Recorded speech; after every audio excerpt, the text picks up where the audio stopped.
Muy buenos días a todos y todas. Les solicitamos por favor que tomen asiento y les queremos pedir disculpas por el retraso de comenzar, porque el señor alcalde se le presentó un inconveniente y se va a retrasar un poco para llegar. El Foro Nacional Ambiental es una alianza que ofrece un escenario para el debate público, el medio ambiente y el desarrollo sostenible en Colombia. El foro está integrado por la Facultad de Administración de la Universidad de los Andes, por la Fundación Frederick Ebert en Colombia, conocida como FESCOL, por la Fundación Natura, por la Fundación Alejandro Ángel Escobar, por la Fundación Tropenbos Colombia, por la Universidad del Rosario, especialización en línea de investigación en Derecho Ambiental, y por WWF Colombia. La Secretaría Técnica la ejerce Melba García, a quien agradecemos realmente profundamente su dedicación. El foro también cuenta con un comité de expertos que está integrado por Joaquín Caraballo, por Marta Cárdenas, Julio Carrizosa, Guillermo Ruda Lleras, Juan Pablo Ruiz Soto. Y Manuel Rodríguez Becerra es el presidente del Foro Nacional Ambiental. El foro, como muchos de ustedes han estado y han participado, se especializa en realizar foros, seminarios y talleres sobre temas coyunturales de importancia nacional y regional. Coordina la elaboración de documentos base para la realización de estos eventos, con los más altos estándares técnicos y científicos.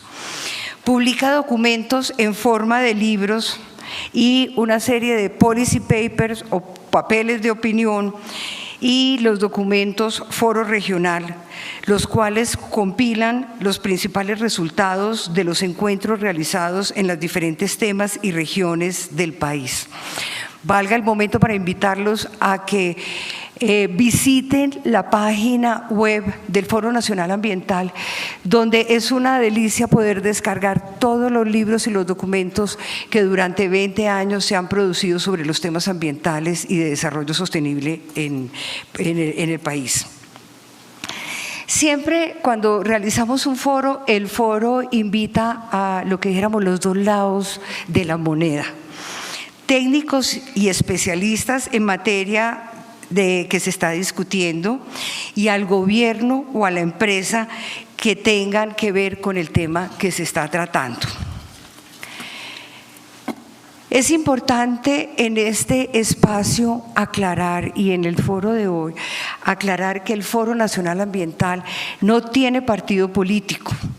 Sus posiciones no privilegian ni partidos ni personas. Es un espacio de debate con el mayor respeto hacia todos los puntos de vista, en los cuales no necesariamente tienen que estar de acuerdo los distintos participantes.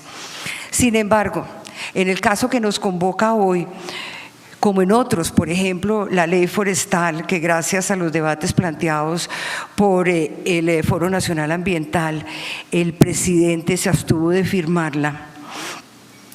En este momento, por esta situación, todos los integrantes del foro y también el comité asesor están de acuerdo y respaldan, y han respaldado durante 20 años la creación y el mantenimiento de la reserva en toda su integralidad. También durante los foros abrimos el debate con los asistentes, con todos los participantes, porque precisamente uno de los objetivos que siempre buscamos es oír a las demás personas y oír las opiniones de los distintos. Es importante anotar que el foro durante todos sus años de trabajo ha estado siempre en concordancia con los temas mundiales, con los temas de discusión mundial. Por ejemplo, el tema de cambio climático, que fue un tema que se ha abordado durante varios años, está de acuerdo con el Acuerdo de París, o también con la encíclica papal que demuestra cómo estamos llegando a realmente destruir nuestro ambiente en todo el mundo y cómo hay que repensar el modelo de desarrollo. Este foro en el que estamos hoy se convoca por la coyuntura que se ha dado alrededor del debate de la permanencia de la reserva Tomás van der Hamen versus la propuesta de urbanización de la misma propuesta de la alcaldía. Hace 20 años, el profesor van der Hamen estableció la estructura ecológica principal de la sabana, en la cual la reserva es un área fundamental para mantenerla y entregarle a Bogotá los servicios que ella presta. Y ahora más que nunca, cuando vemos la vulnerabilidad de la ciudad ante los eventos extremos del clima, esa estructura y la propuesta de la reserva hay que mantenerla. Este creo yo que va a ser un foro histórico, un foro donde abre la posibilidad de oír a los grandes expertos que han venido trabajando y estudiando la importancia de la reserva y la importancia de la reserva no para los ambientalistas, la importancia de la reserva para el futuro de la ciudad. Este es un momento en que se abre y lo hemos visto a través de las redes sociales, como no solamente los ambientalistas somos los que estamos interesados en que mantenga la reserva, sino el público en general, el público de Bogotá, el público de la sabana. Agradecemos, no está aquí, lo volveré a agradecer cuando venga, profundamente la presencia del señor alcalde. Lamentamos muchísimo que el ministro del Medio Ambiente no nos está acompañando para reafirmar su posición ahora, cuando hace 20 años el ministerio exigió la creación de la reserva.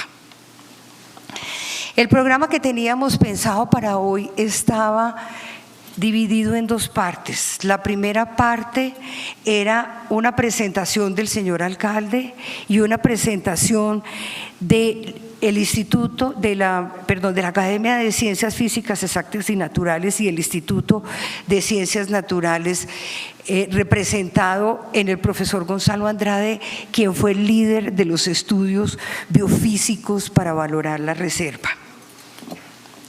Y después abrimos todavía lo que se ha llamado un conversatorio en el que van a participar Julio Carrizosa, como nuestro gran ambientalista y una de las personas que ha pensado no solamente la ciudad, la sabana, sino el país.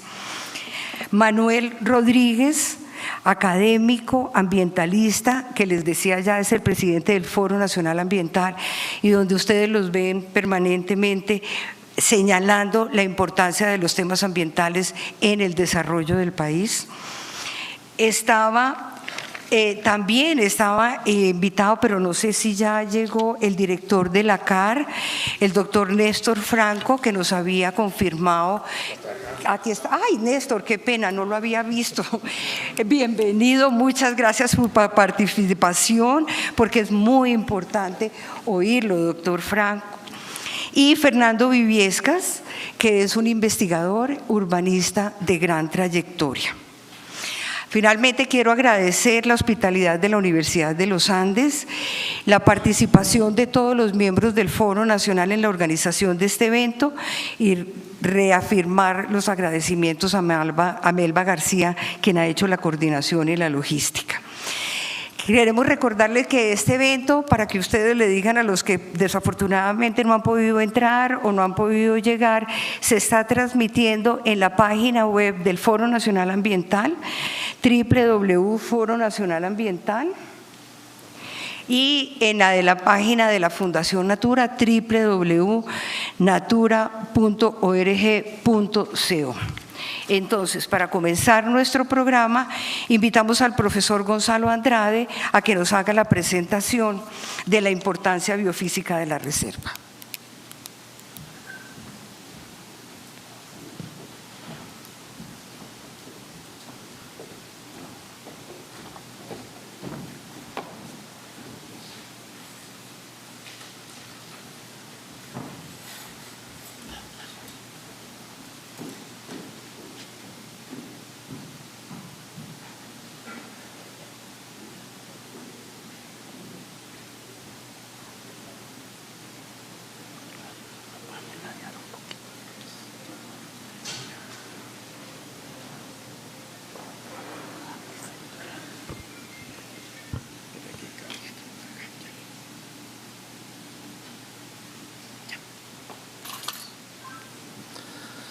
Bueno, buenos días a todos. Primero que todo, agradecer a los organizadores del Foro Nacional Ambiental por invitarme la mañana de hoy a conversar sobre la Reserva Thomas van der Hamen y su importancia. Además de la presencia de todos ustedes, pues también quiero resaltar la presencia del señor secretario de Ambiente y del señor secretario de Planeación del Distrito y el gerente del proyecto Ciudad Norte, que se encuentra acá en el auditorio con todos nosotros. Les voy a conversar, no tan rápido como esperábamos, a ver si de pronto llega el señor alcalde también y alcanza a escuchar un poco la presentación. En la Academia de Ciencias coordinamos, tenemos por norma de un decreto nacional, damos los conceptos previos favorables, vinculantes, cada vez que en Colombia se quiere declarar un área protegida.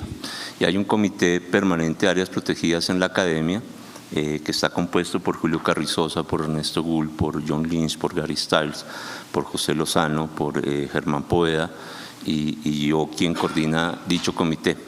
Este comité, que está puesto en un decreto del Gobierno Nacional, ha establecido junto con parques nacionales y está puesto en un decreto una ruta declaratoria de las nuevas áreas protegidas en Colombia. Y cada vez que se declara un área protegida del nivel nacional y del nivel regional en Colombia, se siguen unos pasos que están indicados ahí, que es estudiar temas biológicos, temas sociales, temas económicos, y a partir del 2015 con parques nacionales hemos establecido que se estudien también temas geológicos y temas de cambio climático.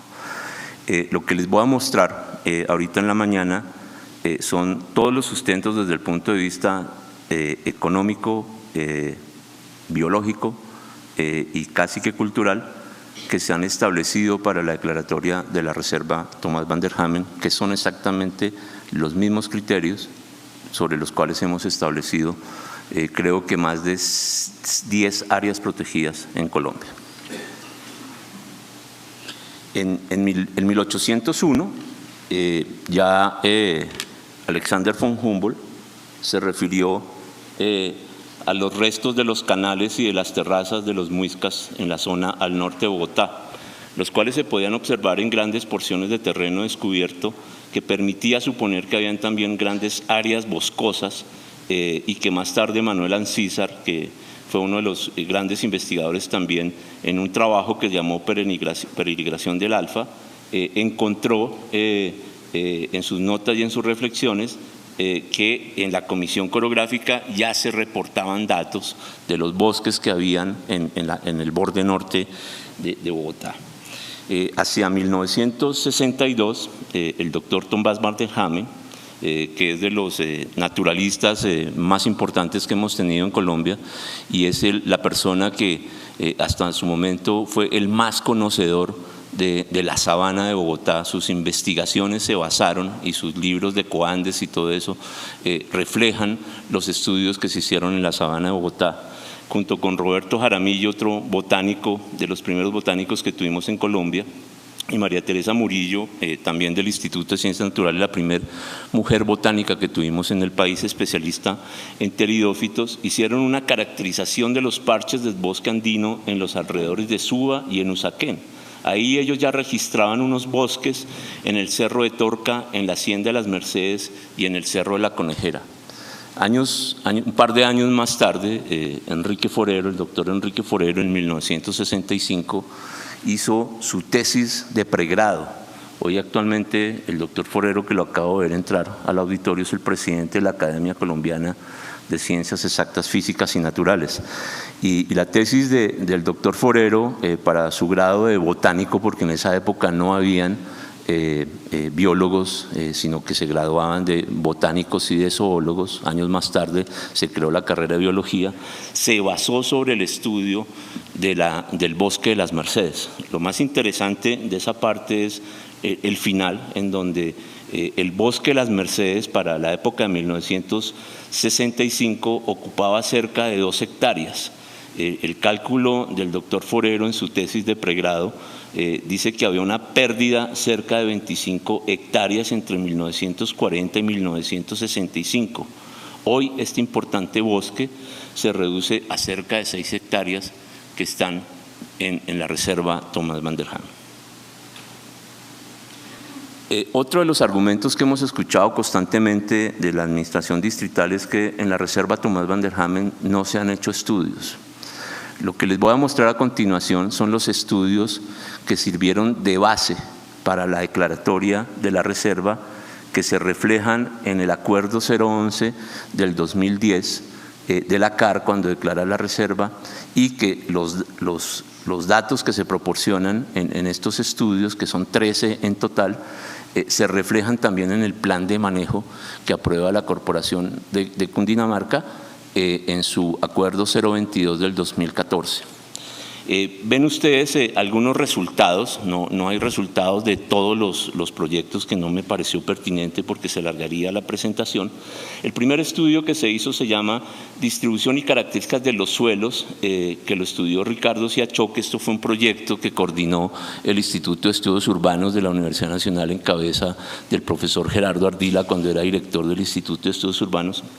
De las principales conclusiones del IGAC sobre el tema de suelos, dice: los suelos, en una gran parte antrópicos, construidos por los muiscas, son enriquecidos por el aporte de cenizas volcánicas transformadas en arcillas, convirtiéndonos en excepcionales para la agricultura.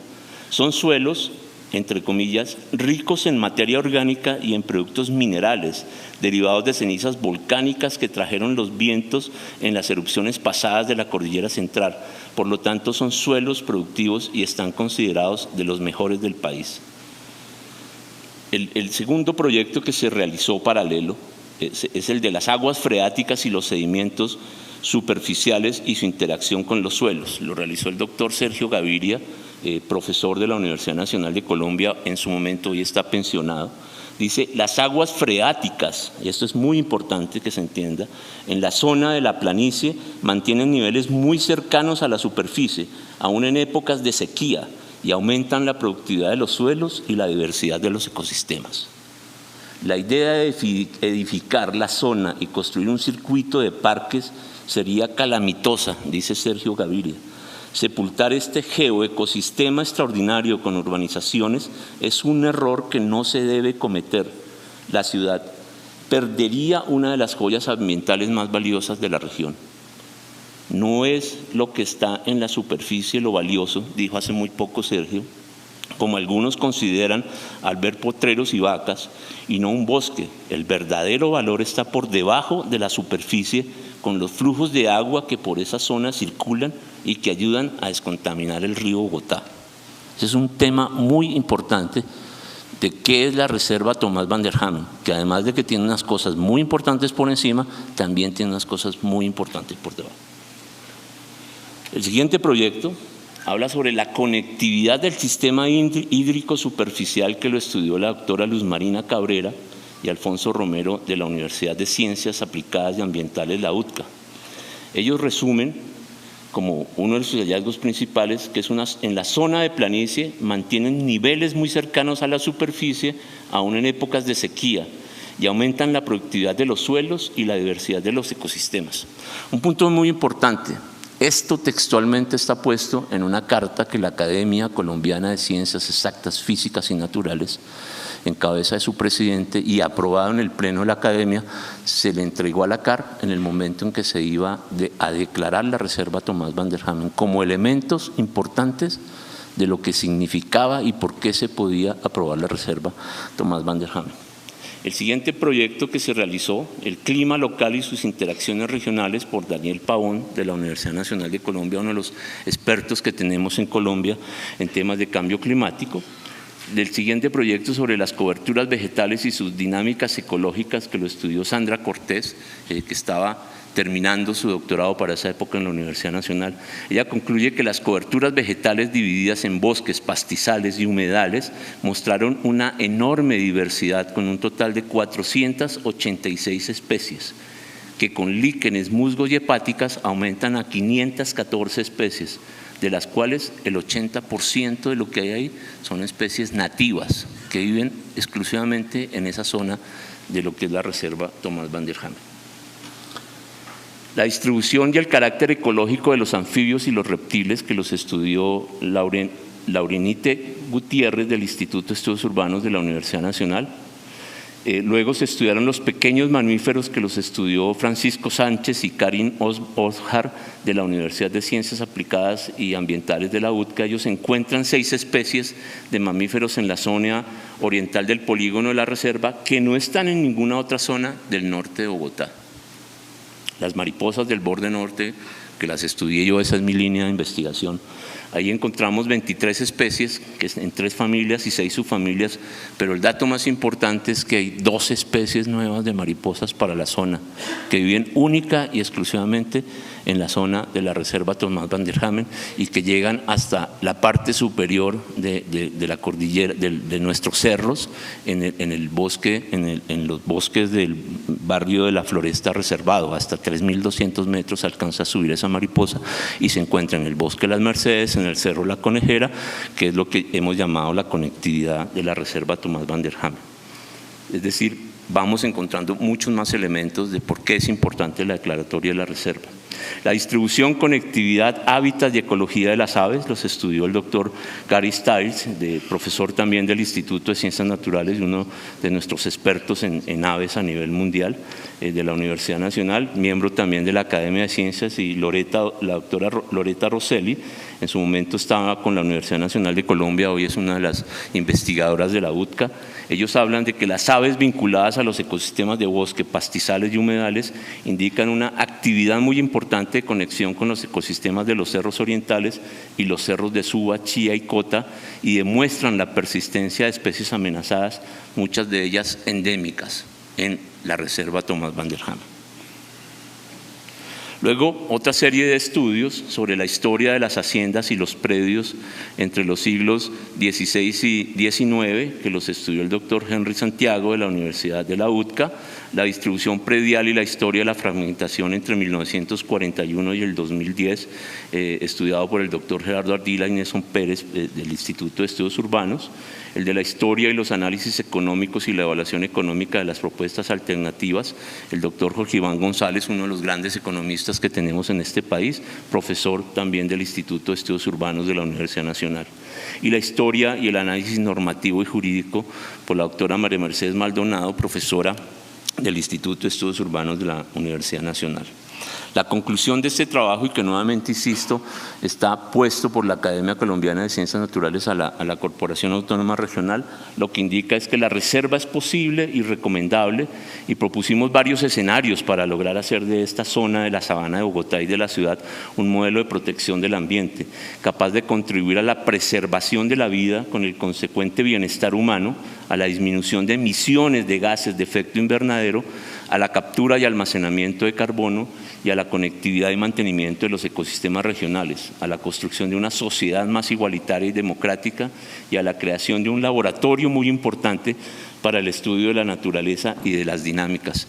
Sobre todo ese punto es un punto también bastante importante y que se liga con lo que le voy a mostrar, el tema de tener la reserva como un laboratorio, porque entonces le pedí el favor a la doctora Loreta y a la doctora Luz Marina de la UTCA que me dijeran cuántos proyectos de investigación había realizado la UTCA, que está ahí pegada, de la reserva Tomás van der Hamen.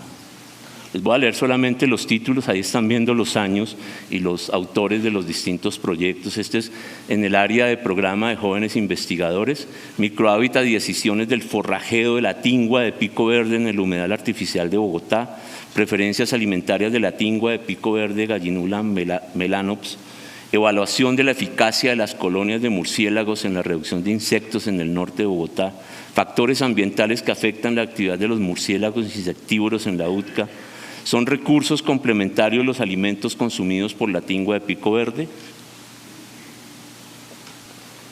ecología de forrajeo de Didelphis en un área suburbana del norte de Bogotá, crecimiento de los árboles de la cerca viva del campus norte de la UTCA, hábitos alimentarios del Fara y su percepción de los perros como potencial amenaza en el norte de Bogotá, efecto de la iluminación de la luna, iluminación artificial y velocidad del viento en la disponibilidad de presas para los murciélagos de la UTCA, agua, una mirada retrospectiva y actual en el borde norte de Bogotá, trabajos de pregrado de la UTCA, determinación de especies del género Bombus para graduarse de la Universidad UTCA, del género Bombus y de su actividad forrajera en el campus de la UTCA, variables ambientales que condicionan la productividad de la comunidad de perifitón en los humedales artificiales situados en el norte de Bogotá, fitoplancton de los cuerpos de agua de la Reserva Forestal Productora del Norte de Bogotá, Tomás van der Hamen, diversidad de las mariposas diurnas,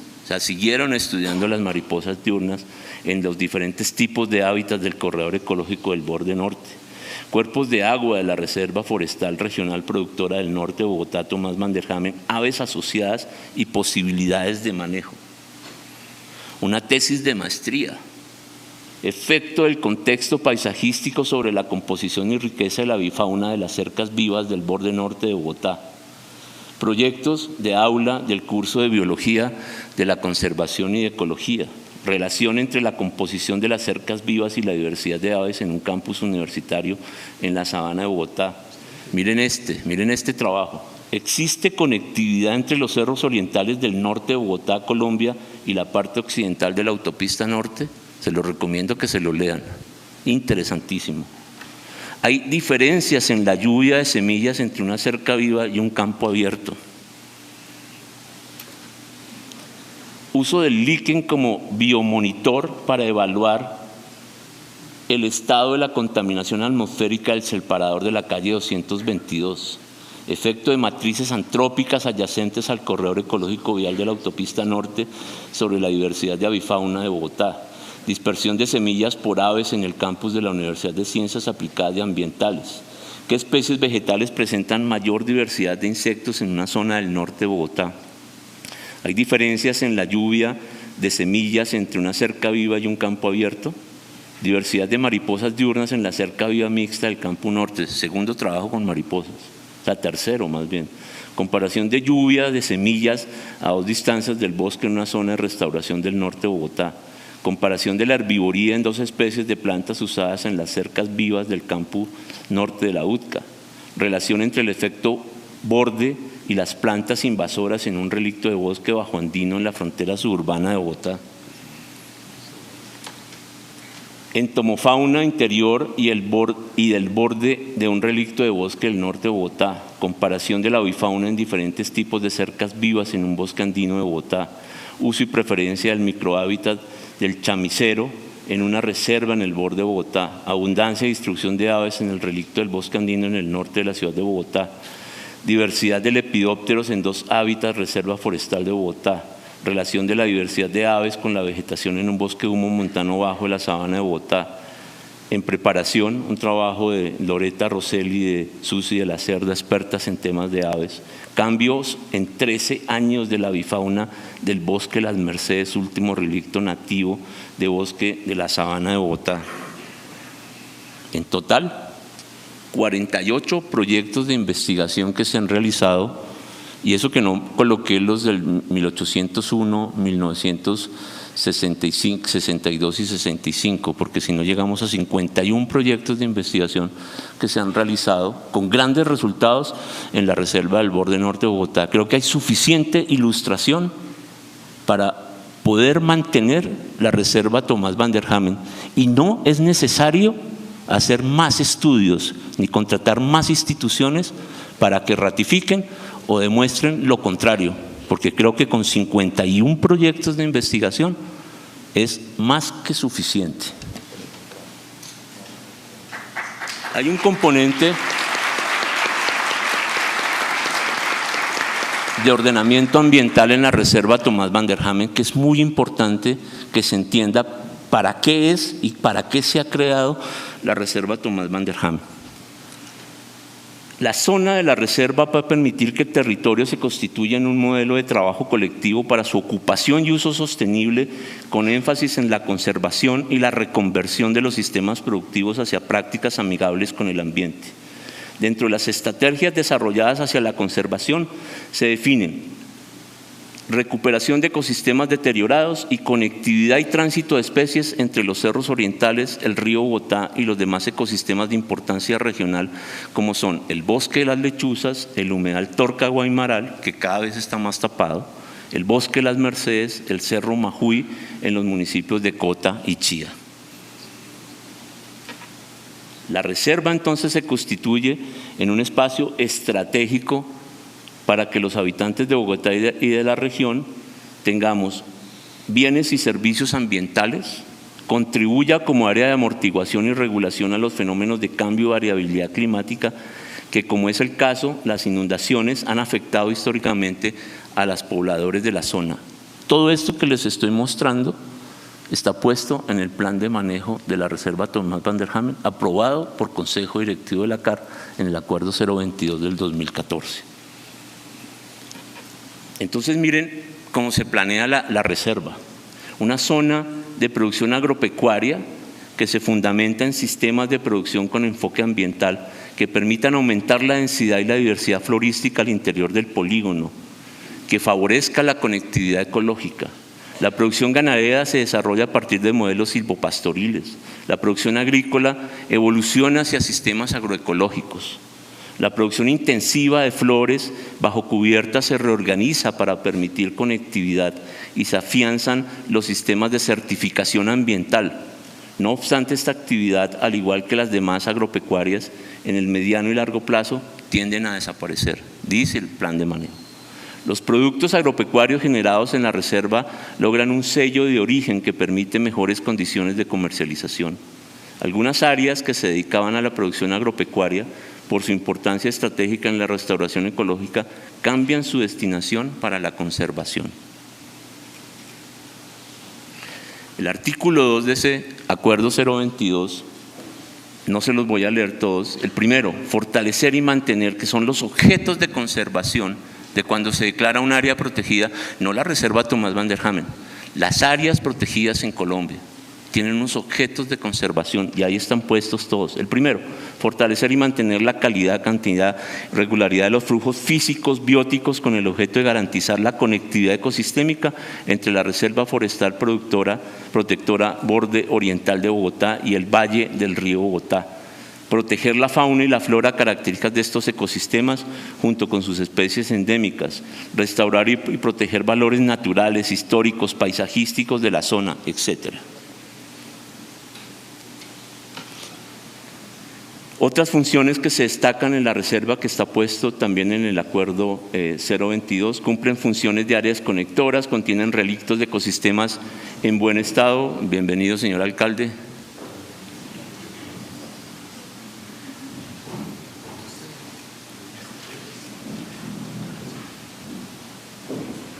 Forma parte de las 218 hectáreas de endemismo aviar, constituyen hábitat de aves endémicas con importancia para la conservación. Eso es la Reserva Tomás van der Hamen y eso se espera que se convierta en la Reserva Tomás van der Hamen. La zonificación ambiental, entonces, y sus usos, dice, con el objeto de facilitar la administración y el manejo de la reserva, es necesario identificar y delimitar unidades con características más o menos homogéneas, en las cuales se adelantarán estrategias de manejo que permitan cumplir los objetivos de conservación propuestos. Y entonces hay unas zonas que se han declarado dentro de la reserva, pero otro punto muy importante es que se constituye esta zonificación ambiental como una de las principales herramientas para consolidar los procesos de conservación y recuperación del equilibrio ambiental de la región y potenciar la adopción de mecanismos para el establecimiento del desarrollo sostenible en la zona. Entonces tenemos una zona de preservación, tenemos una zona de restauración, una zona de uso sostenible y una zona de protección del paisaje. Y eso es lo que tenemos en la Reserva Tomás van der Hamen.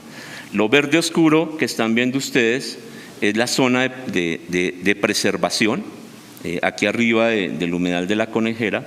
Tenemos el verde fuerte, que es la zona de restauración dentro de la reserva. Tenemos la zona de uso sostenible, que es la mancha amarilla que tenemos ahí. Y tenemos el verde oliva, que está frente al Cerro de la Conejera, la zona de protección al paisaje. Esa es la Reserva Tomás van der Hamen y esas son las 1.395 hectáreas que tenemos ahí. La zona de preservación.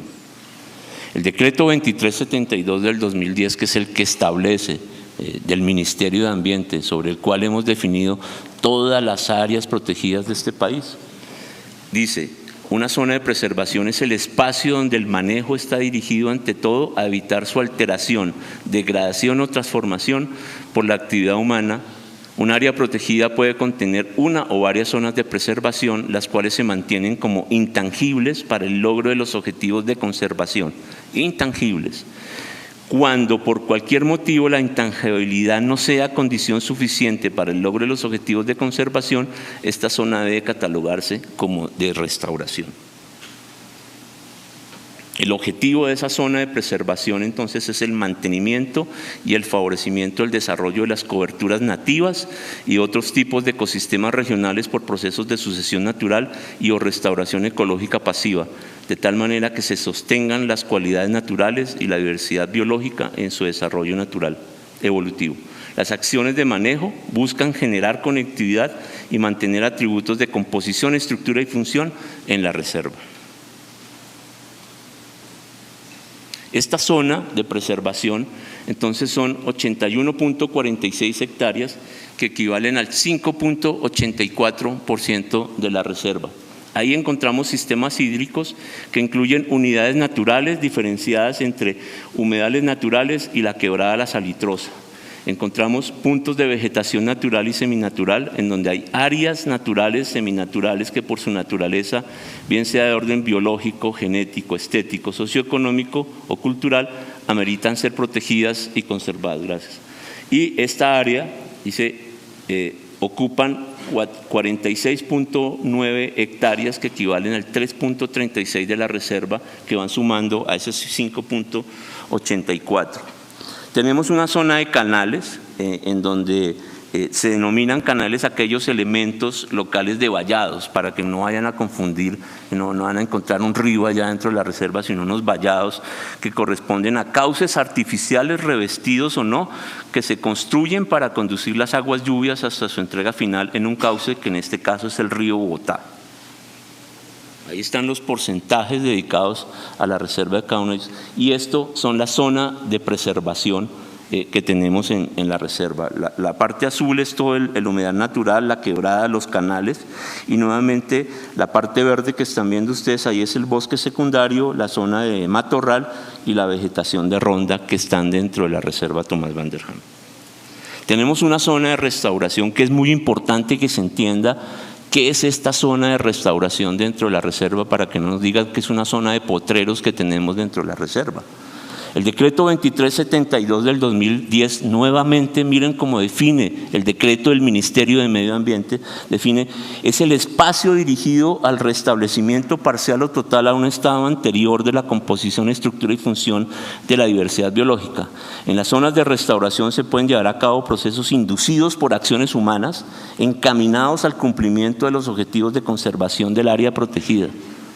Un área protegida puede tener una o más zonas de restauración, las cuales son transitorias hasta que se alcance el estado de conservación deseado y conforme los objetivos de conservación del área, caso en el cual se denominará de acuerdo con la zona que corresponde a la nueva situación.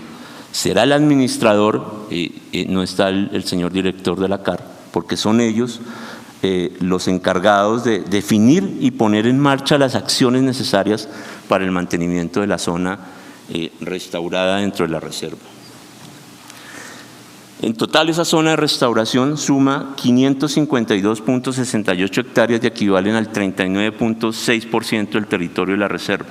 Tenemos áreas de infiltración por recarga de acuíferos dentro de esa zona de restauración que permiten la infiltración, circulación o tránsito de aguas entre la superficie y el subsuelo, con base nuevamente en los estudios, señor alcalde, que hizo Sergio Gaviria de la Universidad Nacional sobre aguas subterráneas en la zona de la reserva. En general, esa cobertura, la cobertura vegetal del bosque sustentada por areniscas, rocas fracturadas o suelos formados sobre movimientos de remoción en masa, que son áreas potenciales de recarga, al igual que los aluviones de grandes valles interandinos. Una zona de reserva en esta zona corresponde a la franja de 30 metros localizada al pie del Cerro de la Conejera y al costado oriental del polígono ubicado en la localidad de Usaquén contra la reserva del borde norte de Bogotá. Áreas periféricas o nacimientos, cauces de quebradas y humedales, que corresponde a franjas de suelo de por lo menos 100 metros a la redonda, medidos a partir de la periferia de los nacimientos y no inferior a 30 metros de ancho paralelo al máximo de aguas de cada lado de los cauces de la quebrada y alrededor de los humedales. Hay una zona de coberturas exóticas y de especies invasoras. Entre ellas se encuentran las plantaciones forestales y las cercas vivas con especies exóticas como pinos, cipreses, eucaliptos, acacias y zonas invadidas por el retamo espinoso y el liso, que más o menos ocupan el 26.25 hectáreas, que es más o menos el 1.88% de esa zona de restauración. El suelo de protección por riesgo, y está el rojo y subrayado es mío, dice: corresponde a los terrenos que presentan condición de riesgo alto y medio asociado a degradación por fenómenos de remoción de suelo en masa o por presentar condición de amenaza alta por inundación. Rellenos antrópicos, que corresponde a áreas en donde hay disposición de materiales y residuos. Franja de borde oriental de la reserva, que corresponde a la franja de 100 metros que marca el límite entre la zona de expansión urbana y la zona de la reserva.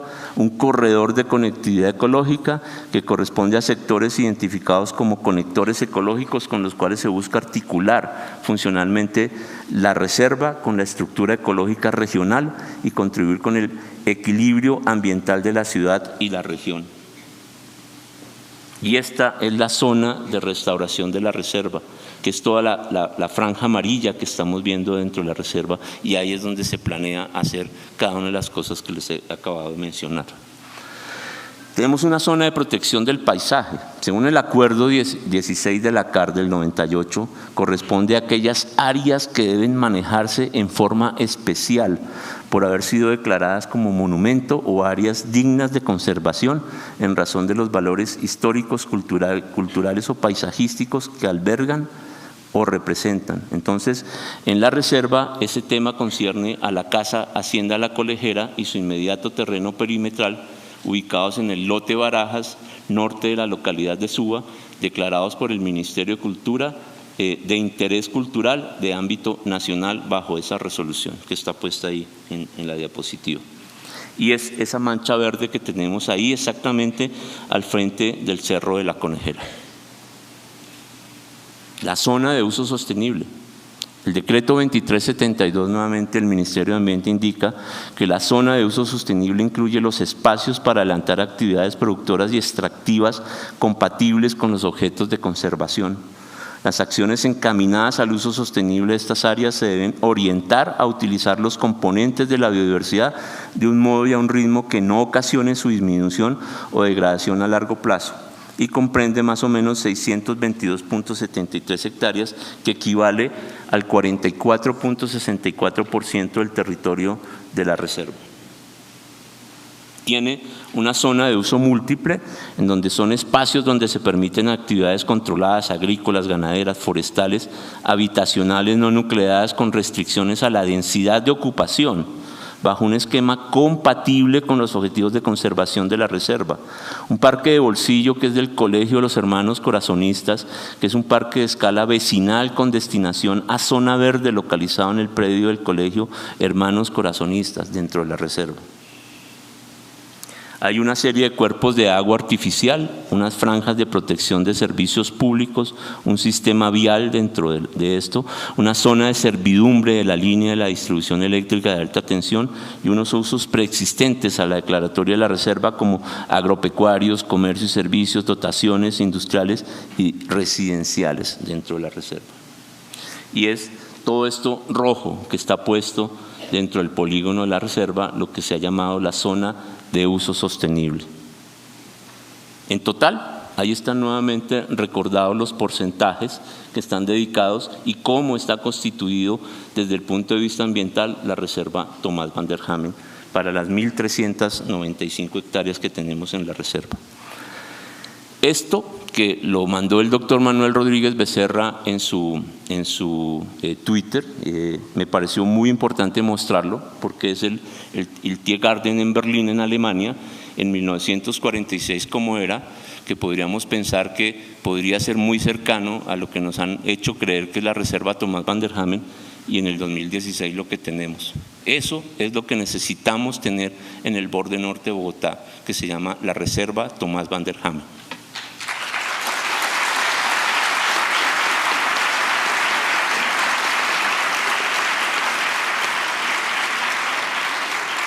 O esta foto, que la encontré sobre los cerros orientales de Bogotá hace un siglo, en donde dice, está en una cuenta de Twitter que se llama Historia Bogotá, dice, pese a las indicaciones de Caldas, solo en los años 30 se empezó la arborización en los cerros de Bogotá. ¿Qué tal que eso lo tuviésemos hoy así como lo tenemos?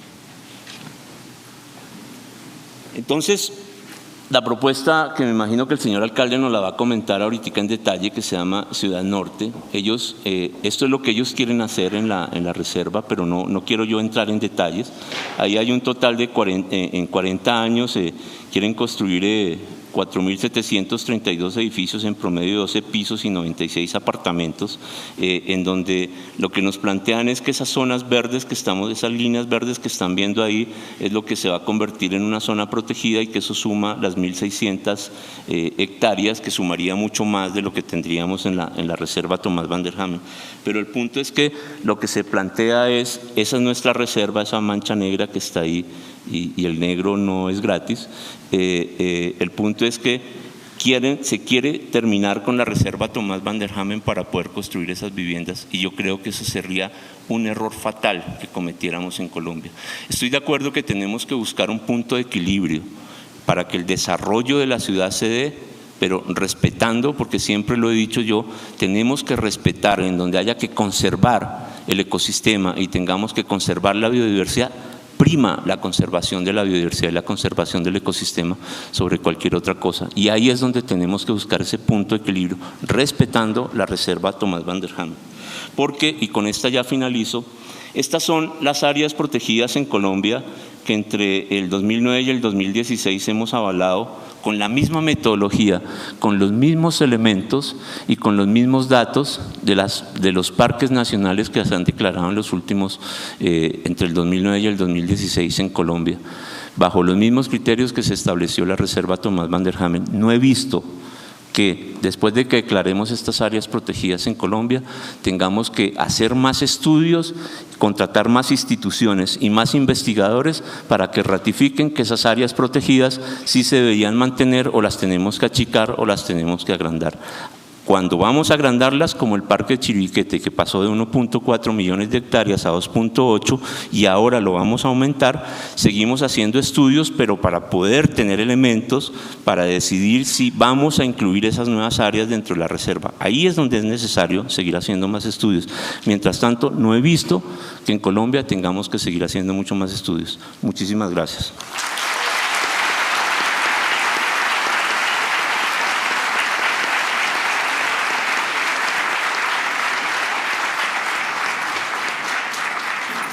Muchas gracias, profesor Andrade, por su excelente presentación. Gracias, señor alcalde, por haber aceptado la invitación del Foro Nacional Ambiental a este importante evento. Entonces, le damos la palabra al señor alcalde.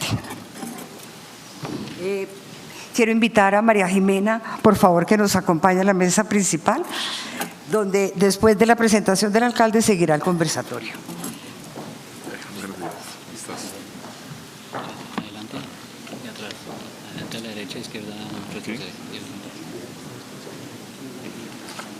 Bueno, muchísimas gracias. Me da mucho gusto estar con ustedes y compartir algunas ideas. Aquí de lo que se trata es de ver cómo tomamos la mejor decisión para todos nosotros, para ustedes, para nuestros hijos. Creo que todos los estudios que ha señalado el profesor Andrade son muy valiosos y precisamente aprovechándolos creo que se puede lograr el mejor resultado. Aquí estamos frente a una situación muy distinta de Chiribiquete. Chiribiquete es muy distinto de un terreno en la mitad de la ciudad más poblada de Colombia. Una cosa totalmente distinta. Él señalaba también que había que preservar y conservar los ecosistemas. Aquí lo que vamos a mirar es qué tanto es lo que hay y si no sería mejor hacer algo distinto para lograr objetivos similares. Incluso cuando se señala Berlín es una ciudad que es una ciudad que es una quinta parte de lo que es Bogotá y lo que va a ser especialmente. Nosotros tenemos que las ciudades ocupan solamente el 0,5% del territorio colombiano. el 0,5% del territorio colombiano. Aquí hay un animalito muy especial que son los seres humanos, que también tenemos que ver cómo logramos maximizar su felicidad. Y cuando estamos hablando de seres humanos, no estamos hablando de unos chinos, de unos marcianos por allá, estamos hablando de ustedes, de sus hijos.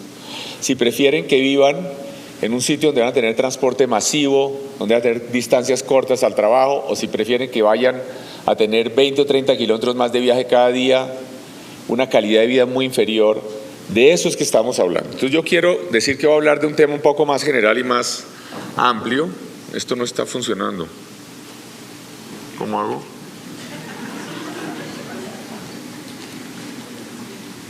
¿Cuál es el que tiene?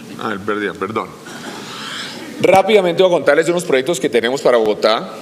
Queremos que Bogotá tenga un circuito ambiental que está constituido por 3 lados, un sendero ecológico, panorámico y rompefuegos en los cerros que va desde Chía hasta Usme, que evite que tengamos incendios como los que hemos tenido, en el cual llevaríamos además a que los ciudadanos se enamoren de sus cerros, que reemplacemos eucaliptos y pinos por encenillos, por robles, que los ciudadanos aprendan sobre los helechos, las orquídeas, las mariposas, que no haya 20.000 amigos de los cerros, sino 8 millones amigos enamorados de los cerros, y que tengamos además un tubo de agua que permita apagar los incendios cuando se presenten.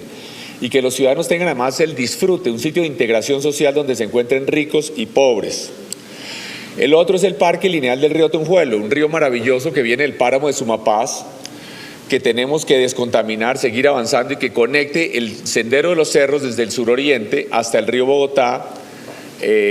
Ya se ha avanzado mucho en el interceptor del río Tunjuelo, pero hay que descontaminar otras quebradas que le llegan, como la Chiguaza, etcétera, para que sea un parque maravilloso. Y finalmente, el río Bogotá, aprovechar las riberas del río Bogotá. El río Bogotá inundaba todo, hasta la Caracas, más arriba. Por eso es que Bogotá se hizo en la Candelaria. El río que tenemos hoy es un río que, felizmente, con las obras que ha hecho la CAR, pues ya no inunda más, pero que si no fuera por las obras que se han hecho, inundaría todo Bogotá hasta la Caracas. Dentro de esos proyectos allá también tendremos, por ejemplo, el Parque San Rafael, Teusaca, Tominé. Aquí los ciudadanos en Bogotá no tienen acceso al verde, no tienen como, ni siquiera si tienen carro, y si no tienen menos. Entonces un cable que vaya desde la séptima, suba al sendero ambiental, suba al filo de la montaña y baje al Parque de San Rafael, y que allá por San Rafael tenga, por el borde del río Teusaca, en los valles de La Calera y de Sopó, unos paseos en bicicleta por todos estos valles, y que conecten con Tominé, que el embalse de Tominé puede ser un parque maravilloso, que tenga unos 60 kilómetros de ciclorrutas alrededor, incluso una especie de campus de verano para los niños de sectores populares que no tienen ningún contacto con el verde, con los saltamontes, con las mariposas, que puedan ir a acampar, a hacer fogatas, etcétera. Pero la pregunta de fondo es dónde y cómo debe crecer Bogotá. Me encanta además tener una universidad, porque una universidad, estamos hablando, es del futuro. Yo ya estoy de salida. Aquí lo que vamos a decidir son cosas que van a hacerse es para ustedes y para sus hijos. Cuando todo esto se haga, si se hace, porque yo no soy el que lo decido, lo que yo voy a proponer aquí lo deciden otros municipios, lo decide Soacha, lo decide Mosquera, lo decide la Junta Directiva de la CAR, lo decide mucha gente. Esta es una propuesta. Y nosotros no decidimos, no tomamos decisiones finales. Lo que nosotros lo estamos haciendo porque creemos que es mejor para el medio ambiente. Genera mucho menos ocupación de la sabana, genera mucho menos consumo de energía, genera mucho más uso de transporte público masivo y genera mucho menos calentamiento global. Pero además genera mucho más calidad de vida para las personas que van a vivir ahí. Lo que estamos escogiendo es si Bogotá acomoda su crecimiento en los próximos 40 años en 18.000 hectáreas adyacentes a la ciudad actual con transporte masivo, o si los acomodamos en más de 60.000 hectáreas, 20 o 30 kilómetros más lejos, sin transporte masivo, generando un enorme consumo de energía y de calentamiento global. Eso es lo que estamos decidiendo. Bogotá está creciendo. No es que vaya a crecer, está creciendo por todos lados. Y la mitad del crecimiento en Bogotá está por fuera de Bogotá en este momento en los municipios, y será cada vez más. Y cuando yo hablo de Bogotá, aquí estoy hablando de Bogotá metropolitana, no solamente el Bogotá, porque por ejemplo aquí hablamos del norte. El norte de Bogotá no es el norte de la ciudad. Bogotá ya está en Chía, en Cajicá, en Tocancipá. El norte de Bogotá es casi que el centro, una zona céntrica dentro de lo que es esa ciudad que se está haciendo. Bogotá está creciendo ilegalmente, ha crecido ilegalmente, casi la mitad de Bogotá ha crecido ilegalmente, sin parques, sin zonas verdes, sin vías, sin transporte masivo, sin campos deportivos, ¿no? Eso es Bogotá, esa parte ni siquiera se ve desde Bogotá, desde esta zona. Eso es lo que está pasando con Bogotá. Ahí es que están obligando a los ciudadanos más pobres. Esto es la Bogotá sin un árbol, sin un parque, sin transporte masivo, sin grandes vías, sin calidad de vida. Eso es donde estamos condenando a millones a vivir. O desarrollos de estos tipos Soacha, en los municipios se dan un solo estrato solamente 2 como en Soacha, o estrato solamente 3 como en otros municipios, donde no hay acceso al empleo, no hay transporte masivo. Eso es lo que estamos haciendo, sin grandes parques. O este tipo de desarrollos tipo suburbio Estados Unidos, que se ve bonito a primera vista, pero que es el desastre supremo ambiental, con una bajísima densidad, con 20 habitantes por hectárea. A la gente le encanta irse a vivir a Chía, a casas con jardín grande. Incluso algunos sienten que eso es muy ambiental, pero eso exactamente es el peor daño que se le puede hacer al medio ambiente, porque eso es imposible de atender con transporte masivo de bajo costo y alta frecuencia. Si Bogotá tuviera esa estructura, no ocuparía 40.000 hectáreas como hoy, sino que ocuparía las 550.000 hectáreas de la sabana de Bogotá y unas 150.000 del Valle de Ubaté, con la misma población. Y obviamente es imposible atender eso. ¿Qué es un buen transporte masivo? Un buen transporte masivo es de bajo costo y alta frecuencia. Si yo tengo que la ciudad es 15 veces más grande, pues las distancias en promedio son 15 veces mayores. Es imposible atender eso con transporte público de bajo costo o de alta frecuencia. Si yo pongo un metro o un bus por ahí, cada 2 minutos va a ir desocupado. Entonces, el área de Bogotá metropolitana va a crecer 2,1 veces en los próximos 40 años, por las siguientes razones. El área construida, los metros cuadrados construidos de ciudad. Hay un déficit actual de unas 280.000 viviendas, déficit cuantitativo. Esto es una Cartagena. Hay que construir eso. Habrá 3,6 millones de habitantes más, una Medellín metropolitana. Hoy tenemos 9.3 millones y tendremos 12.9 millones. Y eso es con unos cálculos muy conservadores sobre lo que sería la migración. Pero acá, como estamos en una universidad, felizmente pueden ustedes revisar todas esas cifras al milímetro con demógrafos y expertos si creen que hay algún tipo de ajuste que hacer. 3.6 millones más de personas, en fin, ahorita es ¿no? Pero algo más importante para el crecimiento de Bogotá, aún casi que la población, es que los hogares van a ser cada vez más pequeños. Va a pasar de tener hogares de 3.2 personas a tener hogares de 2.4 personas por hogar. Entonces eso hace que necesiten muchísimo más viviendas para la misma población. No tengo tiempo de entrar en todos los detalles, pero como digo, esto podemos hablarlo en alguna otra ocasión, en una clase de ustedes con sus profesores. Hoy tenemos 2,9 millones de hogares y en 40 años tendremos más de 5,4 millones de hogares en Bogotá. Hoy tenemos 2,6 millones de viviendas, debemos construir 2,7 millones, es decir, hay que construir más que la totalidad de lo que tenemos hoy construido mal. Tenemos una ciudad mal hecha, sin parques, sin zonas verdes, sin canchas de fútbol. Londres, con la misma población, tiene más de 1.500 canchas de fútbol públicas. Bogotá tiene 42 y así sucesivamente. ¿Dónde pueden caer estas personas? Esto es lo que nosotros decimos. Nosotros calculemos, seamos hiper, mega, tetra, supra optimistas y pongamos 300.000 viviendas dentro de lo que es la Bogotá construida actualmente, dentro de lo que es hoy Bogotá. En lo que nosotros vamos a hablar, que es Ciudad Norte, cabrían unos casi 500.000 viviendas. En Ciudad Mosquera unas 400.000. En lo que llamamos Ciudad Río unas 350.000 y en Ciudad Soacha Bosa unas 290.000. Aún así nos quedan faltando 850.000 viviendas, es decir, vivienda como para más de 2 millones de personas. Asumimos que eso se van a ubicar en los municipios aledaños de todas maneras. 2 millones de personas, ojalá no en suburbios de baja densidad, de conjuntos cerrados, sino en los cascos urbanos de Sopó, Chía, Soacha, en fin, etcétera, Faca. Pero nos está faltando muchísimo. Lo que yo estoy proponiendo aquí es muy conservador. Ahora bien, otra cosa que va a hacer que la ciudad crezca mucho más que proporcionalmente, ojo, mucho más que proporcionalmente al crecimiento de la población. Yo quiero enfatizar que lo más importante para el crecimiento de la ciudad no son los 3,5 millones de habitantes más, es la reducción en el número de hogares. Y esto, a medida que una sociedad es más rica, el porcentaje de edificaciones distintas de vivienda, como colegios, oficinas, universidades, gimnasios, cines, restaurantes, aumenta. En cualquier pueblito pobre hay 5 edificios distintos de vivienda: el colegio, la iglesia, la alcaldía, la estación de policía. Aún en los sectores populares de Bogotá no hay cines, ni restaurantes, ni universidades. Entonces todo esto hace, y adicionalmente a medida que la sociedad es más rica, a la gente le gusta tener más metros cuadrados por vivienda, por persona. Entonces, tendremos que construir en los próximos 40 años algo más que la totalidad de la Bogotá metropolitana que hoy existe. Vuelvo a insistir, yo estoy hablando aquí de Bogotá, incluyendo a Chía, Zipaquirá, etc.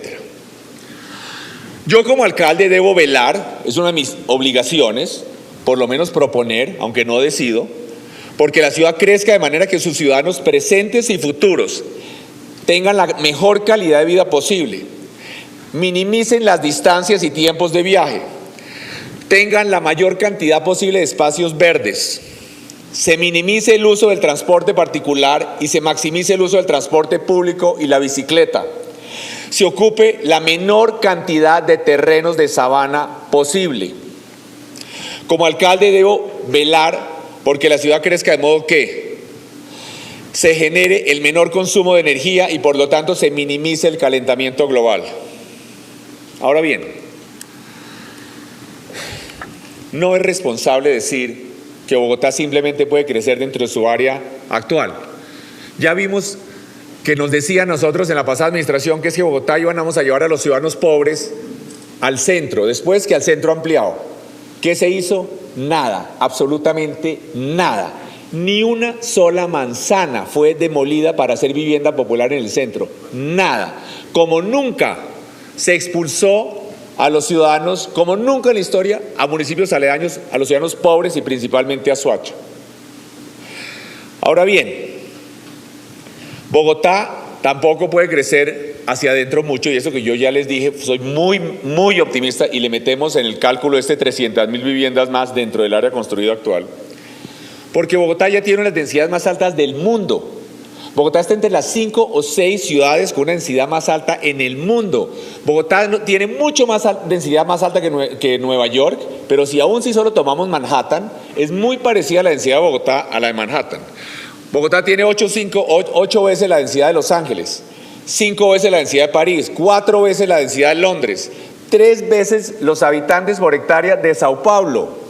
Entonces es completamente irresponsable, no es serio venir a decir que Bogotá puede crecer simplemente aumentando la densidad. Seamos serios. Más aún, es que más allá de toda esa carreta, mientras que hablamos el bla bla bla que la ciudad debe crecer acá, la ciudad está creciendo en los municipios, está creciendo por todo. No digo que vaya a crecer, está creciendo en Soacha, está creciendo en Mosquera, está creciendo en Funza, está creciendo en Chía, está creciendo en Cota. Yo no estoy haciendo predicciones del futuro. Mientras estamos aquí reunidos, están construyendo allá la ciudad, y allá nadie les dice nada. Allá no hay restricciones de ningún tipo, allá no hay ningún control, allá no hay avenidas grandes, allá no hay parques grandes, allá no hay nada, allá hacen lo que quieren, como quieren. Vamos rápidamente. Bueno, ya como les decía, la mitad de lo que se está construyendo en Bogotá se está construyendo afuera de Bogotá, en metros cuadrados. Y obviamente en interés social, ahí sí que la inmensa mayoría de la vivienda, el 70% casi de la vivienda de interés social, se está haciendo fuera de Bogotá.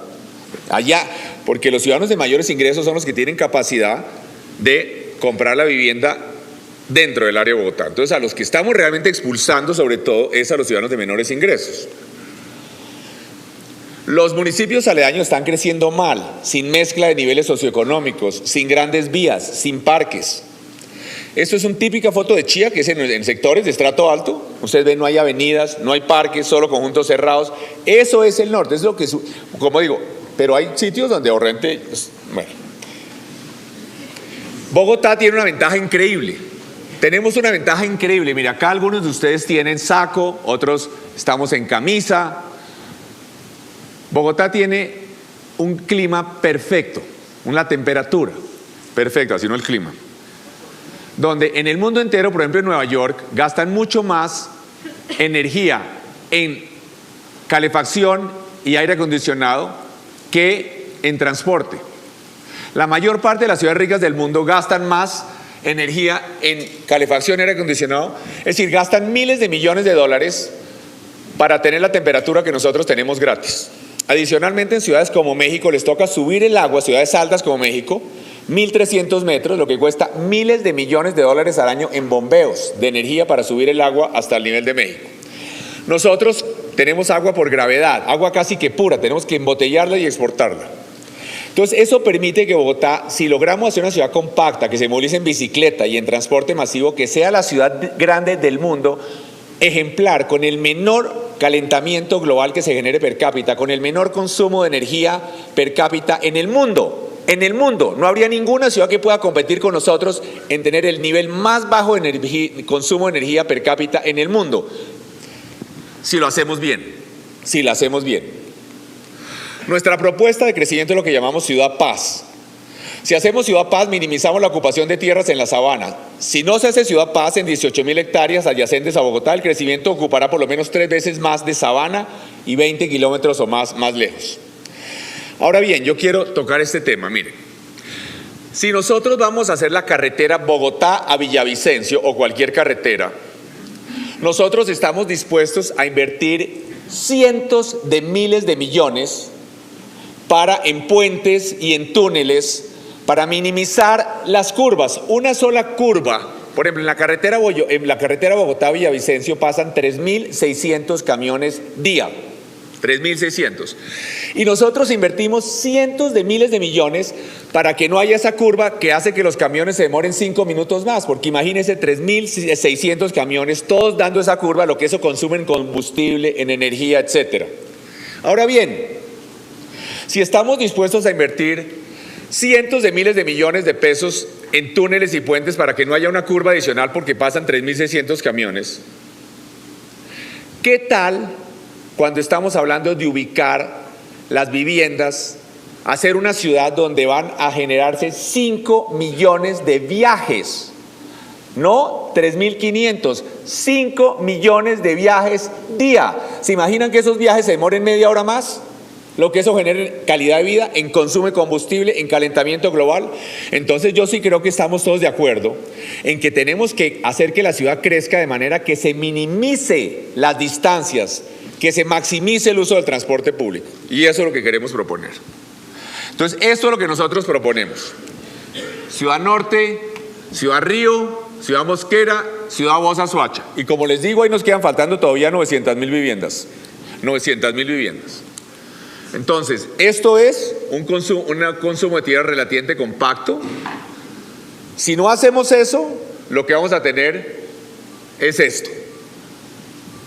Sin posibilidad de tener transporte masivo, regado por toda la sabana.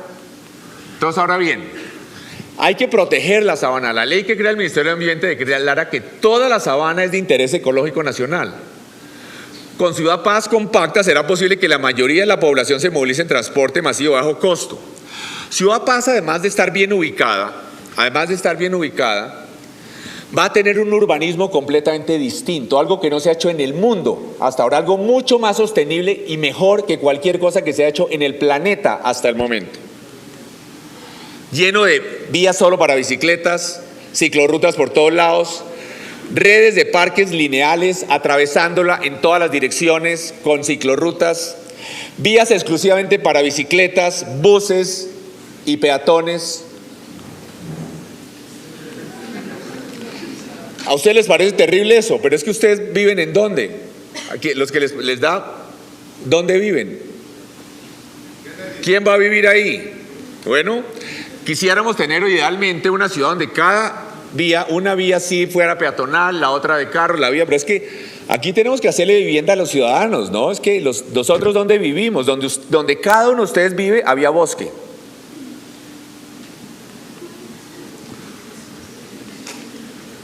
Esto es el parque lineal del Juan Amarillo, por ejemplo, que hicimos, que conecta el Parque El Virrey con el Parque La Florida, donde el estudio de JICA, de la Agencia Japonesa de Cooperación, proponía una autopista de 8 carriles y nosotros hicimos el parque lineal del Juan Amarillo conectando haciendo una conexión verde que cada vez tendrá más árboles desde los cerros hasta el río, al humedal. Esta cosa no está funcionando. ¿Qué pasa?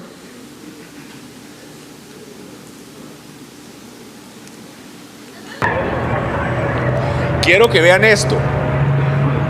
Esto no es en Holanda, es en Kennedy Occidental. Allá hicimos, por ejemplo, una autopista para bicicletas, 24 kilómetros, algo que no hay en el mundo, 24 kilómetros, 15 metros de ancho, conecta Fontibón con Soacha y Kennedy. Es que nosotros, por ejemplo, fuimos los que inventamos hasta la palabra ciclorruta acá. Porque cuando hicimos ciclorrutas no había ciclorrutas en Londres, ni en París, ni en Nueva York. Y esto es una de las cosas que se hicieron. Y así es que hay que tener autopistas para bicicletas en la nueva ciudad. Obviamente con más arborización, mejorada, etcétera, pero una manera distinta de vivir. Algo que no existe en ninguna otra ciudad del mundo en desarrollo ni parecido. Algún día me encantaría llevarlos a ustedes en un recorrido por allá.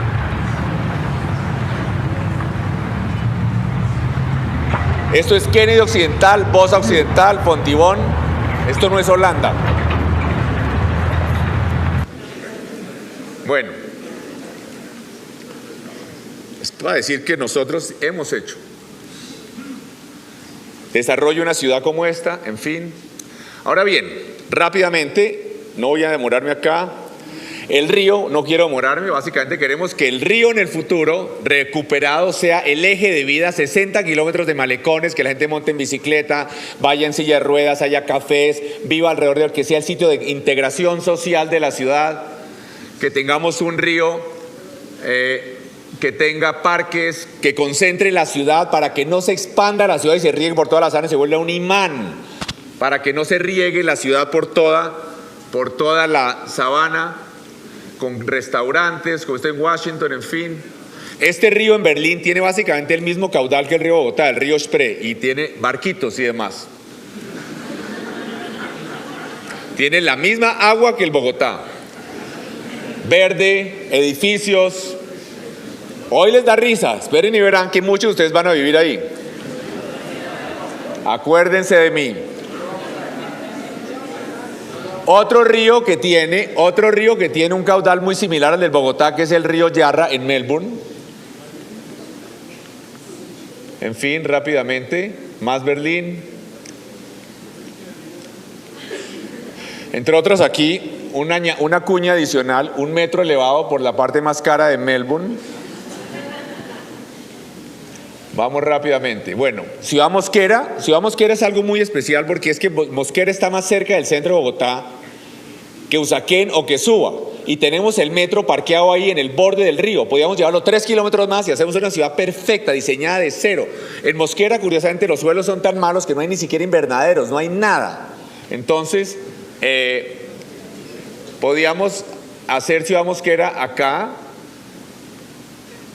Eso obviamente lo decidirá Mosquera, si quieren, el gobernador es una propuesta nuestra. Le podíamos llevar toda clase de vías, la Avenida Las Américas, la 1 de Mayo, la Avenida Villavicencio, llevar el agua, llevar el metro y hacer una cosa planeada distinto, obviamente con esquemas para que no van a ser 5 terratenientes los dueños los que ganan esa valorización, sino donde el Estado se la gane.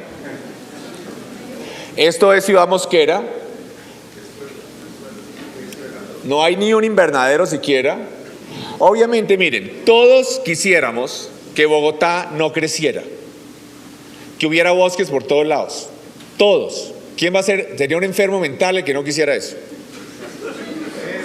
Pero el problema es que tenemos que hacer vivienda para millones de personas, para ustedes, para ciudadanos de menos recursos, que son los que están siendo expulsados a sitios mal hechos. Y mientras estamos hablando, están urbanizando terrenos como ese, sin que nadie controle absolutamente nada. Aquí no hay foros en la Universidad de los Andes para ver qué es lo que pasa en Chía, ni qué es lo que pasa en Sopó, ni qué es lo que pasa en Soacha. Nada, mientras ustedes ni se enteran, eso está pasando allá y no tienen ustedes ninguna posibilidad de controlar nada. Ahora bien,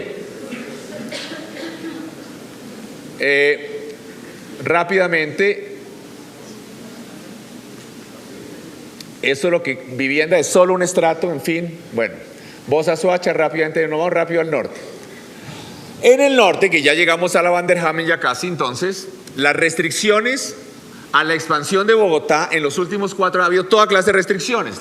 Había un plan, el post-norte, de la 170 hacia el norte, se había cobrado incluso valorización, y la pasada administración puso toda clase de trabas y bloqueó el desarrollo de 100.000 viviendas al norte en el post-norte.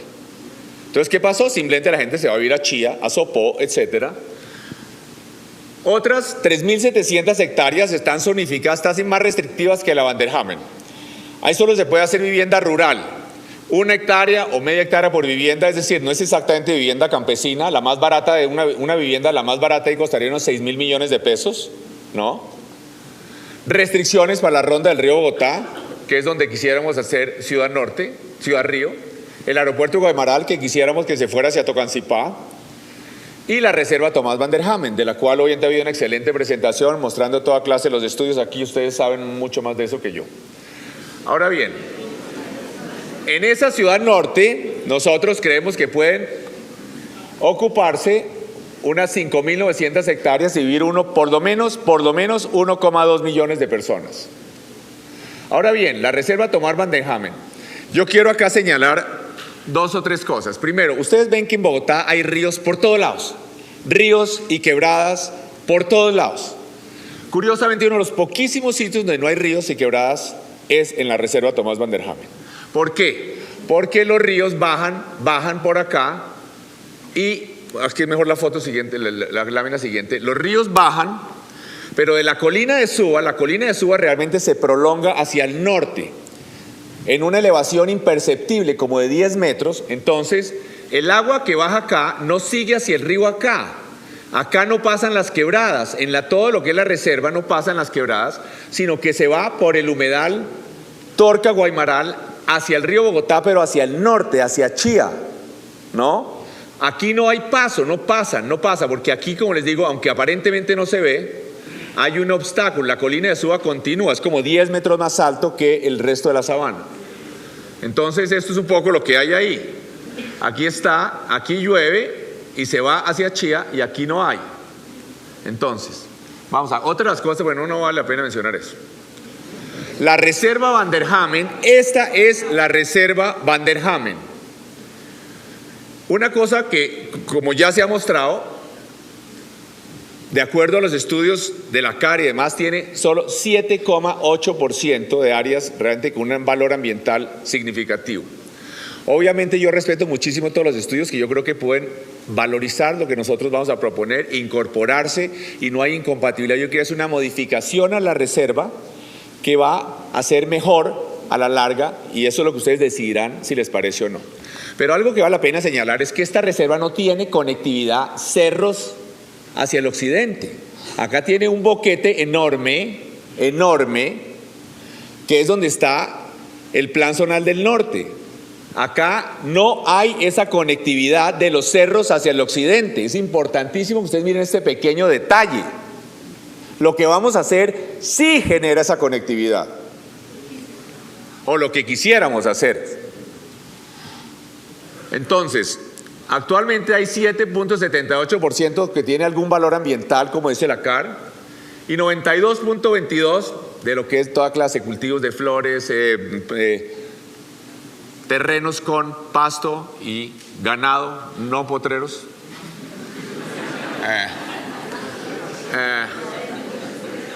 Por supuesto que vamos a proteger. Lo que nosotros proponemos es dejar alrededor de unas 150, 200 hectáreas del actual, más otras 1000 y pico, pero 200 hectáreas no es poquito, es 2 veces el Parque Simón Bolívar. Es casi, que es el parque más grande que hemos tenido, es casi el Central Park. No es una bobadita lo que estamos pensando en dejar. Además, bueno, ahora bien, lo que siempre ha tenido un valor ambiental, nosotros lo dejamos como estructura ecológica principal reservado desde nuestro POT, sagrado.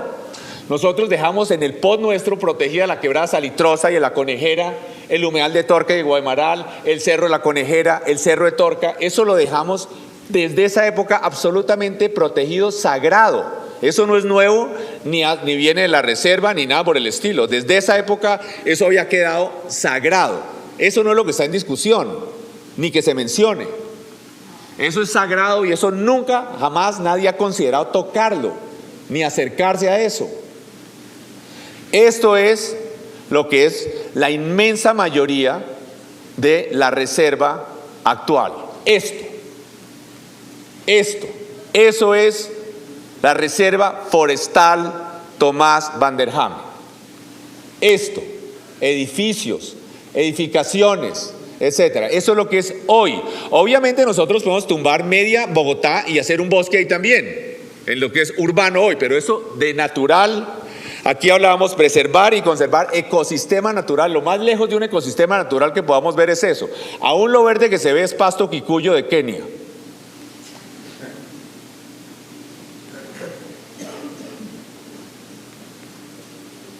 Esto es la Reserva Forestal Tomás van der Hamen. Barrios, casas, edificios.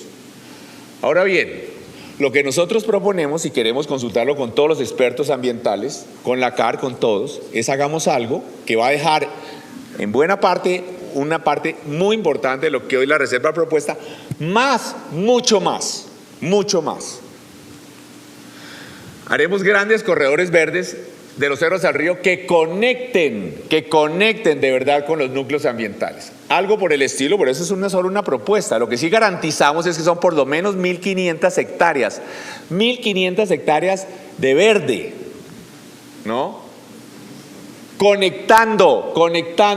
Mire, el peor daño ambiental que hubo en el norte fue la construcción de la autopista norte, que le pasaron por la mitad la autopista al humedal Torca-Guaymaral. Nosotros vamos a hacer la elevación de la autopista sin que ninguna autoridad ambiental lo haya exigido.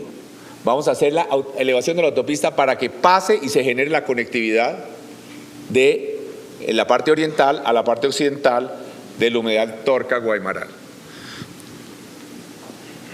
Aquí son los estudios, algunos de los estudios. Yo jamás podría tener el mismo conocimiento que los expertos que les han hablado acá y demás, pero lo que sí quiero enseñar que muchos de los estudios que se han hecho, todos lo que proponen son generar conectividad oriente-occidente y no norte-sur, que es lo que hace la Van der Hamen, ¿no? Fíjese, esto es uno que hizo Gustavo Perry con la CAR, esto es la Secretaría de Planeación con Liliana Chisacá y Fernando Remolina, de nuevo norte, oriente-occidente, no norte-sur. Esto de nuevo es el Instituto Humboldt, de nuevo oriente-occidente, no norte-sur, totalmente distinto de lo que es la estructura de la Van der Hamen. De nuevo el Plan de Manejo CAR 2010, oriente-occidente, no norte-sur, en fin. Pero bueno, lo que aquí ya se presentó, el profesor Andrade presentó cómo realmente más de 600 hectáreas de lo que está planteado en la Reserva Van der Hamen es para dejar en en terrenos con pasto y ganado, ¿no? Lo dijo él hace 10 minutos, para dejar en agricultura sostenible, para dejar con colegios, para dejar con una cantidad de edificación, o sea que como 700 hectáreas de eso se quedan en algo que no es para nada reserva forestal. Eso es lo que ya está planteado aquí, se lo escuchaba hace 10 minutos. Ahora bien, yo estoy seguro que podemos llegar a un acuerdo en que sea lo mejor para la ciudad y para el medio ambiente. En fin, ahora bien, rápidamente para no demorarlos, bueno, lo que ciertamente es que nosotros tenemos un tesoro en los cerros orientales. Eso sí es un tesoro que tenemos que proteger. Y hacia Sumapaz hay un tesoro. Allá nosotros tenemos que invertir los recursos que tengamos, por ejemplo, para ir comprando a campesinos que están destruyendo los bosques de Sumapaz y hacer más. Yo trabajé, cuando ustedes no habían nacido, en la empresa Acueducto y compramos Chingaza. Eso no lo compró el gobierno nacional ni parques nacionales, lo compramos en el Acueducto de Bogotá. Y hubo que reubicar a muchos campesinos, compramos lo que es el Parque Natural de Chingaza, que hoy está lleno de venados y demás. En esa época no había nada, entonces. Esto es los bosques que sí hay que cuidar. Tenemos un tesoro, 14.000 hectáreas de bosques en los cerros orientales. Pero la Van der Hamen no solamente está generando un problema de que no se puede urbanizar ahí, está bloqueando toda la malla vial de la ciudad en este momento, tal como está bloqueando. No se puede hacer la conexión Cota a la 170, la gran autopista avenida por concesión que queremos hacer. No se puede hacer la autopista longitudinal de Occidente, porque incluso la administración pasada, los terrenos que habíamos comprado para la LO, se los pasó a la Secretaría del Medio Ambiente y le dijo que sembrar árboles ahí, porque no se puede pasar la ALO, no se puede pasar la avenida Ciudad de Cali, no se puede pasar la Boyacá al norte. Eso es lo que hoy está pasando. Entonces no es solamente el resto. Bueno, ahora bien, si el distrito tuviera que comprar eso, además yo sospecho que no debería ser el distrito sino la CAR, porque si la CAR ordena, pero eso es independiente de quién lo tenga que comprar y los bogotanos lo pagan, son cientos de miles de millones de pesos. La ventaja con el esquema que nosotros proponemos es que conseguimos esos terrenos gratis. ¿Cómo? Nosotros obligamos a que esos propietarios del norte se agrupen en una sola empresa y hacemos que nos dejen esas sesiones, 2.500 hectáreas como zona de cesión. Entonces vamos a tener mucho más terreno y además, insisto, buena parte de eso, fácilmente 200 hectáreas dentro de lo que es la actual Van der Hamen, ¿no? Ahora bien, de no ser posible que 1.2 millones de personas vivan en Ciudad Norte, tendrán que vivir 20 kilómetros más lejos. ¿Es esto justo? Insisto, piensen que son sus hijos, no unos marcianos, o ustedes mismos. ¿Es democrático? ¿Es conveniente para la sostenibilidad ambiental? Y terminamos. ¿Por qué consideramos que lo que proponemos puede ser más conveniente y que lo decidan las autoridades respectivas? Porque para albergar 1.2 millones de habitantes se ocuparán 5.900 hectáreas en lugar de por lo menos 18.000 hectáreas de sabana. ¿Qué será mejor? Los 1,6 millones de viajes diarios que harán estos ciudadanos serán de 12 kilómetros en promedio y no de 35 kilómetros en promedio. Tendremos un desarrollo compacto, atendido por varias líneas de transporte masivo, en vez de tener un desarrollo alejado, en baja densidad, sin posibilidades de transporte masivo. Esto contribuirá a hacer de Bogotá la ciudad grande con menos consumo de energía per cápita en el mundo. Haremos una ciudad con un diseño sostenible ejemplar, único, mejor que cualquier otra cosa que se ha hecho en el mundo. En vez de tener el urbanismo de baja calidad, sin mezcla de estratos y generación significativa de empleo que tenemos hoy. Las vías de Bogotá tendrían mínimo 200.000 carros menos circulando por ellas. Se consumirían unos 58 millones de galones de gasolina menos anualmente. 800.000 ciudadanos tendrán tiempos de transporte de 1 hora y media menos cada día de los que habrían tenido si tuvieran que irse a vivir 20 kilómetros o más lejos. Entonces, esa es nuestra propuesta respetuosa y agradezco mucho esta oportunidad de haber podido presentarle a ustedes.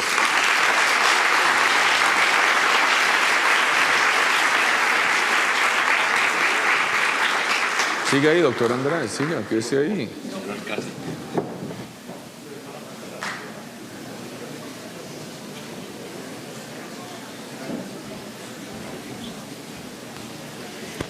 Muchas gracias, señor alcalde. Damos entonces comienzo al conversatorio, el cual será moderado por María Jimena Duzán y en el cual participarán el señor alcalde, Julio Carrizosa, Manuel Rodríguez, Fernando Viviescas y el doctor Torres, director de la CAR.